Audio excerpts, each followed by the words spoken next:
Big Boss season 6 episode 66 review ആണ്. ഈ സീസണിലെ കണ്ടസ്റ്റൻസിൽ ഭൂരിഭാഗം ആളുകളും അത്യാവശ്യം ലെക്കുള്ള ആളുകളാണ്. വലിയ കാര്യമായിട്ടുള്ള പണിയൊന്നും എടുക്കണ്ട. ഒന്നോ രണ്ടോ ആൾക്കാരിലേക്ക് നെഗറ്റീവ് അങ്ങോട്ട് ചുരുങ്ങിയിട്ട് ബാക്കിയുള്ള ആളുകൾ ശ്രദ്ധിക്കാത്ത ഒരു രീതിയിലേക്കാണ് ഗെയിം മുന്നോട്ടേക്ക് പോകുന്നത്. സായി വരുന്നു, അതേപോലെ തന്നെ നന്ദന വരുന്നു, വൈൽഡ് കാർഡുകളായിട്ട് ആളുകൾ വരുന്നു. ആ ഒരു ഹൈപ്പ് അവർക്ക് കിട്ടി. പിന്നീട് അവരെ ഒന്നും ആരും മൈൻഡ് ചെയ്യുന്നില്ല. ബിഗ് ബോസ് മലയാള സീസണുകളിൽ ആളുകൾ വാഴ വാഴ എന്നൊക്കെ വിളിച്ച് അപമാനിക്കുന്ന സാഹചര്യങ്ങളുണ്ട്. എന്നാൽ ഈ സീസണിൽ അങ്ങനെ വിളിക്കാനും ആരെയും കിട്ടുന്നില്ല. കാരണം അങ്ങനെ വിളിക്കാനാണെന്നുണ്ടെങ്കിൽ ആരെയൊക്കെ വിളിക്കണം? ഇത് വേറെ ഒരു രീതിയിലാണ് ഗെയിം മുന്നോട്ടേക്ക് പോകുന്നത്. ഈ ഫാമിലി വീക്ക് അത് ഇപ്പോൾ കൊണ്ടുവന്ന് വെച്ചത് എന്തിനാണെന്നുള്ളത് എനിക്ക് മനസ്സിലായില്ല. ഇന്നത്തെ ലൈവിനകത്തൊക്കെ ഒരു സംഗതികളും ഇല്ല. അത് രസമാണ്, അവർക്ക് അവരുടെ ഫാമിലിയെ കാണുന്ന സമയത്ത് രസമാണ്. നമുക്ക് മൊത്തത്തിൽ അവരുടെ ഒരു സന്തോഷം ഒരു എപ്പിസോഡിൽ കാണാനായിട്ട് ഓക്കെയാണ്. പക്ഷെ ലൈവിലേക്ക് മുഴുവനായിട്ട് കൊണ്ടുവരുന്ന സമയത്ത് അതിനകത്ത് പ്രത്യേകിച്ച് ഒന്നുമില്ല. 66 ദിവസങ്ങളല്ലേ ആയുള്ളൂ, ഇനിയും കുറേ ദിവസങ്ങൾ കിടക്കുകയാണ്. ഇത് കുറച്ചും കൂടെ തള്ളി 1-2 ആഴ്ചകൾക്ക് അപ്പുറം വെക്കുകയായിരുന്നു എന്നുണ്ടെങ്കിൽ വേറെ ഒരു സംഭവമൊക്കെ ആയേനെ. വീക്കെൻഡ് എപ്പിസോഡിന് ശേഷം തിങ്കളാഴ്ച ലൈവൊക്കെ കണ്ട സമയത്ത് ഞാൻ വിചാരിച്ചു മൊത്തത്തിൽ ഗെയിം മാറി, ഒരു ഫ്രഷ്നെസ് ഉണ്ട്, ഇൻഡിവിജ്വൽ പ്ലേ ഒക്കെ ആയിരിക്കും ഇനി കാണാനായിട്ട് സാധിക്കുക. പക്ഷെ ഫാമിലി വീക്ക് വന്നപ്പോഴത്തേന് വേറൊരു മൂഡായിപ്പോയി. കണ്ടസ്റ്റൻസിന്റെ മത്സര വീര്യം എത്രത്തോളം ഉണ്ടായിരിക്കും എന്നുള്ളത് കണ്ടറിയേണ്ടതാണ്. അന്യഭാഷാ ബിഗ് ബോസുകളിൽ ചിലതിൽ വീട്ടുകാരെ താമസിപ്പിക്കുന്ന പരിപാടിയുണ്ട്. ഇവിടെ നമ്മൾ അവരെ പറഞ്ഞു വിടുന്നതാണ് കണ്ടത്. അപ്പോൾ ഇതുപോലുള്ള ഒരു ഫാമിലി വീക്ക് വരുന്ന സമയത്ത് നമ്മൾ കഴിഞ്ഞ സീസണിലൊക്കെ കണ്ടതുപോലെ പിന്നീട് ഒരു ശാന്തസുന്ദരമായിട്ടുള്ള അന്തരീക്ഷത്തിൽ മുന്നോട്ടേക്ക് പോകാനായിട്ടുള്ള ഒരു മൈൻഡ് ആയിരിക്കും പല ആളുകൾക്കും. ഇനി എപ്പിസോഡ് റിവ്യൂയിലേക്ക് വന്നു കഴിഞ്ഞാൽ എനിക്ക് കാര്യമായിട്ടുള്ള സംഗതികളൊന്നും ഇന്നത്തെ എപ്പിസോഡിൽ പറയാനില്ല. എല്ലാവരിലും സന്തോഷം, സ്നേഹം, നമുക്കും സന്തോഷം. എന്നാൽ ഗെയിം എന്ന് പറയുന്ന ഒരു ആസ്വാദനം ഇല്ല. ഇനി എപ്പിസോഡ് റിവ്യൂയിലേക്ക് പ്രോപ്പറായി പോയി കഴിഞ്ഞാൽ വലിയ സംഗതികളൊന്നുമില്ല, വലിയ കുഴപ്പമില്ലാത്ത സന്തോഷത്തോടെ കണ്ടുകൊണ്ടിരിക്കാൻ പറ്റുന്ന ഒരു കൊച്ചു എപ്പിസോഡ്. വലിയ ഗെയിം മുഹൂർത്തങ്ങളൊന്നുമില്ല, ആവേശം ഒന്നും തിരതല്ലുന്നില്ല, അങ്ങോട്ടും ഇങ്ങോട്ടുള്ള മത്സരങ്ങളൊന്നും കാണാൻ സാധിക്കുന്നില്ല. എല്ലാവരും വളരെ സ്നേഹത്തോടെയും സമാധാനത്തോടെയും പോകുന്നു. നന്ദനയുടെ ഒരു ക്യാപ്റ്റൻസി, അതിൻ്റെ ഒരു പവർ, അതിൻ്റെ ഒരു ഇൻട്രൊഡക്ഷനൊക്കെ നമ്മൾ ഇന്നലെ പറഞ്ഞാണ്. അപ്പോൾ ആ ഒരു ക്യാപ്റ്റൻസിയുടെ പവർ ഒന്നും കാണിക്കാനായിട്ടുള്ള അവസരങ്ങൾ ഈ ആഴ്ച കിട്ടാൻ സാധ്യതയില്ല. ഫാമിലി വരുന്നുണ്ട്, എല്ലാ ആൾക്കാരും ഭയങ്കര ഇമോഷണൽ ആയിട്ടാണ് അതിനെ നോക്കി കാണുന്നത്. സായിയുടെ നന്ദനയുടെയൊക്കെ മൈൻഡിൽ ഫാമിലി എന്ന് പറയുന്ന ഒരു വിചാരം മാത്രമേ ഉള്ളൂ. എന്നെ അമ്മയെ ഒന്ന് കാണാൻ എന്നുള്ള പാട്ടിൻ്റെ അകമ്പടിയോടെയാണ് ഋഷിയുടെ വീട്ടുകാർ വന്നത്. ഒരു നല്ല ഇന്നോവ കാറിൽ അവർ ഹൗസിന് അകത്തേക്ക് കടന്നു വരികയാണ്. പാട്ട് കേട്ട സമയത്ത് ഫാമിലി വീക്കാണെന്ന് ജാസ്മിൻ പറയുന്നുണ്ട് എന്നുണ്ടെങ്കിലും കാറ് കണ്ട സമയത്ത് അവർക്ക് പെട്ടെന്ന് മനസ്സിലായില്ല എന്താണ് എന്നുള്ളത്. സായിക്കാണെങ്കിൽ ഒരു കാറ് കിട്ടിയതിൻ്റെ വലിയ സന്തോഷത്തിലായിരുന്നു. അപ്പം ആ കാറ് കണ്ട സമയത്ത് സായി പറഞ്ഞു ഇത് മറ്റേ കാർ ടാസ്കിനുള്ള കാറാണ്, കാർ ടാസ്ക് മാത്രം പ്രതീക്ഷിച്ചിട്ട് ബിഗ് ബോസിലേക്ക് വന്ന ഒരാളാണ് സായി എന്നിടയ്ക്ക് തോന്നാറുണ്ട്. പക്ഷേ കാർ ടാസ്ക് വന്നിട്ട് അതിനകത്തും സായിക്ക് പിടിച്ചിരിക്കാൻ പറ്റിയില്ല എന്നുണ്ടെങ്കിൽ വൻ തോൽവിയായി പോകും. പക്ഷേ സായിലെ ഒരു നല്ല മനുഷ്യനെയാണ് നമ്മൾ കണ്ടുകൊണ്ടിരിക്കുന്നത്. ഋഷിയുടെ അമ്മ അനിയനും ഒക്കെ സുപരിചിതരാണ്. കണ്ടസ്റ്റൻസിൻ്റെ ഇടയിൽ എപ്പോഴും ഋഷി അമ്മയെക്കുറിച്ചിട്ടൊക്കെ പറയാറുണ്ട്, നമ്മളോടും പലതവണ പറഞ്ഞിട്ടുണ്ട്. അപ്പോൾ അവർ അങ്ങോട്ടും ഇങ്ങോട്ടും ഹഗ് ചെയ്ത് ഒരു 10 മിനിറ്റ് കരച്ചിലാണ്. ബിഗ് ബോസ് മലയാളമാണ്, അപ്പോൾ ഇത്തരത്തിലുള്ള ഇമോഷണൽ രംഗങ്ങൾക്ക് വലിയ പ്രാധാന്യമുണ്ട്. ഫാമിലി വന്നു എന്നത് കണ്ടപ്പോഴത്തേന് സായിക്ക് ആകെ ഒരു ടെൻഷനായി. സായിയുടെ ഒരു ടെൻഷൻ നമുക്ക് മനസ്സിലാവുന്ന ഒരു ടെൻഷനാണ്. അച്ഛൻ വരാതിരുന്നെങ്കിലോ, അച്ഛൻ വരണ്ട, സ്നേഹയും അമ്മയും വന്നാൽ മതി, അവരൊന്നിച്ച് വന്നു കഴിഞ്ഞാൽ എനിക്ക് അത്രയധികം സന്തോഷം, അച്ഛൻ വന്നു കഴിഞ്ഞാൽ എന്താവും എന്നുള്ളത് അറിയില്ല. അങ്ങനെയുള്ള ഒരു എന്തോ ഒരു നമുക്കത് മനസ്സിലാക്കി കൊടുക്കാൻ പറ്റാത്ത എന്തോ ഒരു പരിപാടിയാണ് പുള്ളിയുടെ മൈൻഡിലുള്ളത്. അച്ഛനെ ദീർഘകാലമായിട്ട് കാണാതിരിക്കുന്നതിൻ്റെ ഒരു കാര്യമുണ്ട്, ഇടപെടാതിരിക്കുന്നതിൻ്റെ ഒരു കാര്യമുണ്ട്, കാണണമെന്നൊരാഗ്രഹമുണ്ട്. എന്നാൽ ഈ ഒരു വേദിയിൽ വെച്ച് അത് വേണോ എന്നുള്ള ഒരു ചിന്തയുണ്ട്. ശരിക്കും ബിഗ് ബോസ് എഫേർട്ട് എടുത്തിട്ട് അച്ഛനെ ആയിരിക്കും കൊണ്ടുവരാനായിട്ട് ശ്രമിക്കുന്നത്. കാരണം അങ്ങനെയാണ് ഇതിൻ്റെ ഒരു ഫോർമാറ്റ്. ബിഗ് ബോസ് ഹൗസിലേക്ക് അവർ ആദ്യ ദിനം തൊട്ട് കാണാത്ത എന്ത് വന്നാലും ആര് വന്നാലും വലിയ കൗതുകം അവർക്കുണ്ട്. ഒരു കാറ് കണ്ടപ്പോഴത്തേനുള്ള കൗതുകത്തിൽ എല്ലാ ആളുകളും കാറിലേക്ക് ഇടിച്ചു കയറുകയാണ്. കാറിൽ നിന്ന് ഒരു ലൈവ് ഇടാനായിട്ടുള്ള ശ്രമവും റിവ്യൂ ശ്രമവും ഒക്കെയാണ് സായി ഉദ്ദേശിക്കുന്നത്. വോട്ട് അഭ്യർത്ഥിക്കുക എന്നുള്ള പരിപാടിയാണ് അർജുൻ ആൻഡ് ശ്രീതു ഡ്രൈവറുടെ അടുത്ത് ഇറക്കുന്നത്. ആ ഒരു മൊമെന്റുകൾ, അങ്ങനെയുള്ള കുറച്ച് രസകരമായിട്ടുള്ള സംഭവങ്ങൾ. ഋഷിയുടെ അമ്മ അനിയൻ എന്നൊക്കെ പറഞ്ഞാൽ തങ്കപ്പെട്ട ആൾക്കാരാണ് എല്ലാവരും. അൻസിബയുടെ അമ്മയ്ക്ക് എന്തു പാവമാണ്. അപ്പോൾ ഇവർ ഋഷിയോട് സംസാരിക്കുകയാണ്, പുറത്ത് നല്ല സപ്പോർട്ടാണ്, നീ സ്വന്തമായി തീരുമാനങ്ങൾ എടുക്കാൻ കഴിവുള്ള ഒരു വ്യക്തിയാണ്, അതുകൊണ്ട് നീ തന്നെ തീരുമാനങ്ങളൊക്കെ എടുക്കണം.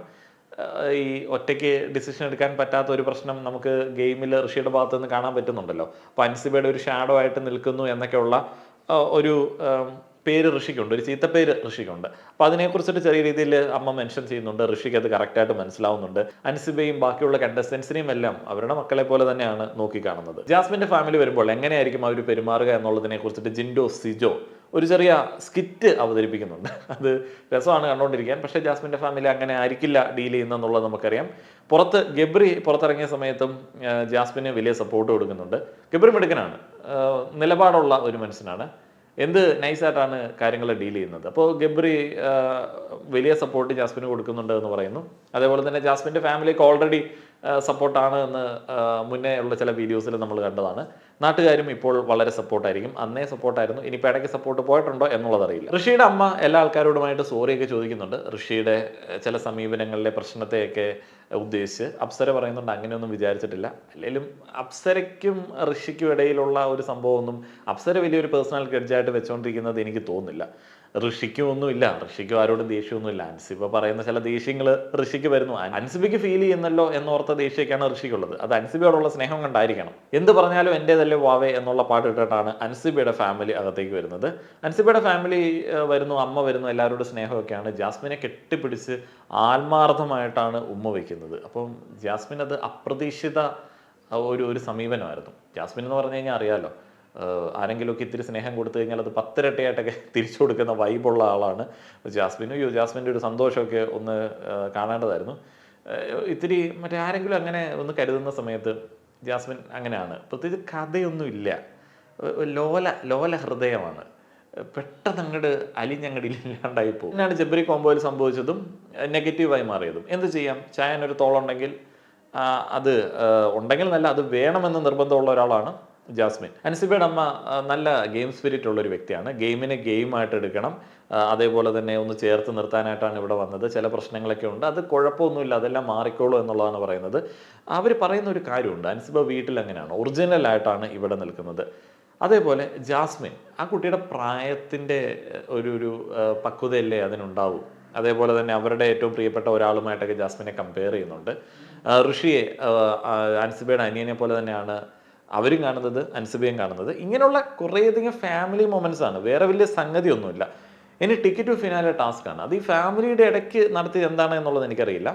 2 വീക്ക് നീണ്ടു നിൽക്കുന്ന ടിക്കറ്റ് ടു ഫിനാലെ മത്സരമാണ്. ടിക്കറ്റ് ടു ഫിനാലെ എന്ന് പറഞ്ഞു കഴിഞ്ഞാൽ അത് ബിഗ് ബോസിൽ ഒരു വലിയ സംഭവമാണല്ലോ. ടീം ഇല്ല ഇനി തൊട്ടുള്ള ഗെയിമിൽ എന്ന് പറഞ്ഞിട്ടും ബിഗ് ബോസിന് മടിയായതുകൊണ്ടാണോ, ഷോ ഡയറക്ടർക്ക് മടിയായതുകൊണ്ടാണോ? പഴയ ടണലിൽ നിന്ന് നെക്സ്റ്റ് എന്നൊക്കെ അവസാനം പറയുകയുണ്ടായി. ആദ്യം കിച്ചൺ, വെസൽ, ഫ്ലോർ എന്നുള്ള രീതിയിലായിരുന്നു. പിന്നീട് നമ്മുടെ പോയിന്റ് പറഞ്ഞ സമയത്ത് പഴയ ടണൽ എന്നൊക്കെ പറഞ്ഞിട്ടുള്ള രീതിയിലാണ് വരുന്നത്. കിച്ചൺ, ഫ്ലോർ, ബാത്റൂം, വെസൽ എന്നീ 4 ടീമുകളാണ് മത്സരിക്കാൻ വേണ്ടി വരുന്നത്. ഇതിനിടയിൽ നന്ദന ബിഗ് ബോസിനോട് ഒരു ചേഞ്ച് ആവശ്യപ്പെട്ടിട്ടുണ്ടായിരുന്നു, ടീമിൽ ചെറിയ ചേഞ്ച്. കിച്ചണിൽ അത്ര ആൾക്കാരുടെ ആവശ്യമില്ല എന്നൊക്കെ നന്ദന പറഞ്ഞു. ഋഷിക്ക് കിച്ചണിലെ പരിപാടികൾ വലിയ വശമില്ല, ചെയ്യാറുമില്ല. അപ്പം ഋഷിയെ ഫ്ലോർ ടീമിലേക്ക് നന്ദന മാറ്റുകയാണ്. നന്ദന വെസൽ ടീമിലേക്കും പോകുന്നുണ്ട്. ജാസ്മിൻ, അൻസിബ, റസ്മിൻ, അപ്സര എന്നിവരാണ് ജഡ്ജസ്. കുളിക്കാനായി തിരഞ്ഞെടുത്ത ആളുകൾ സായി, അഭിഷേക്, ജിൻഡോ, നോറ. ഉരച്ചുരച്ചുരച്ചുള്ള കുളിയാണ്. കുറേ പേര് ഉരയ്ക്കുന്നത് മറ്റേ പാൻറ്റിൻ്റെ സിബ്ബലൊക്കെയാണ്. അപ്പം അതൊക്കെ പൊട്ടി ഒലിച്ച് വെള്ളം പോവാതൊക്കെ ആവുന്ന ചില സാഹചര്യങ്ങളുണ്ട്. ഞാൻ ആ ഒരു ഗെയിം കണ്ടില്ലായിരുന്നു. കാണാത്തതുകൊണ്ട് അതിനകത്ത് കള്ളക്കളികളെ കുറിച്ചിട്ട് ഞാനൊന്നും പറയുന്നില്ല. കള്ളക്കളി ആരോപണങ്ങൾ ഞാൻ കമൻറ്റ് ബോക്സിലും കണ്ടിരുന്നു, എപ്പിസോഡിൻ്റെ അവസാനവും കണ്ടിരുന്നു. ഏതായാലും അതിനെക്കുറിച്ചിട്ട് ഞാൻ BB+ ഒക്കെ കണ്ടിട്ട് ഒന്ന് പറയാം. അങ്ങനെ ഫസ്റ്റ് അടിച്ചിരിക്കുന്നത് ടണൽ ടീമാണ്, 3 പോയിന്റുകളാണ്. ഫ്ലോർ ടീം നെക്സ്റ്റ്, അവർ 2 പോയിന്റുകൾ നേടിയിരിക്കുന്നു. തേർഡ് വെസലാണ്, അവർ 1 പോയിന്റ്. മറ്റവർക്ക് വേറെ പോയിന്റുകളൊന്നുമില്ല. എന്തുവാണ് ഫാമിലി വീക്ക്, കണ്ടസ്റ്റൻസിൻ്റെ വീട്ടിൽ നിന്നൊക്കെ വരുന്നു, ലൈവ്, വേറൊരു മൂഡാണ്. ഇതിൽ റിവ്യൂ ചെയ്യാനായിട്ടോ സ്ട്രാറ്റജികൾ എക്സ്പ്ലെയിൻ ചെയ്യാനായിട്ടോ ഗെയിം പ്ലാൻ മനസ്സിലാക്കാനായിട്ടോ ഒക്കെ വലിയ പാടാണ്. ഈ ഫാമിലി വീക്ക് കഴിയാതെ നമുക്ക് പ്രത്യേകിച്ചൊന്നും ചെയ്യാൻ പറ്റില്ല. ഫാമിലി എന്നൊക്കെ പറയുമ്പോഴത്തേന് കുറച്ചും കൂടെ ഇമോഷണലാണ്, എല്ലാവരും ഭയങ്കര സോഫ്റ്റാണ്.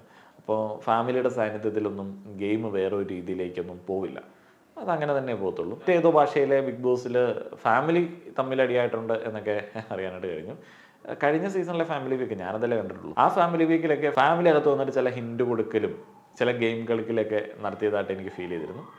നമുക്ക് നോക്കാം വരും ദിവസങ്ങളിൽ എങ്ങനെയായിരിക്കും ഗെയിം എന്നുള്ളത് നോക്കാം. 66 ദിവസങ്ങളായിട്ടുണ്ട്. ഈ ഗെയിം മാറ്റിപ്പിടിച്ച് ഇടയ്ക്കിടയ്ക്ക് ഇങ്ങനെ മാറ്റിപ്പിടിച്ച് പോവുകയാണ്. നിങ്ങളുടെ അഭിപ്രായങ്ങൾ അറിയാൻ ആഗ്രഹമുണ്ട്. നന്ദി.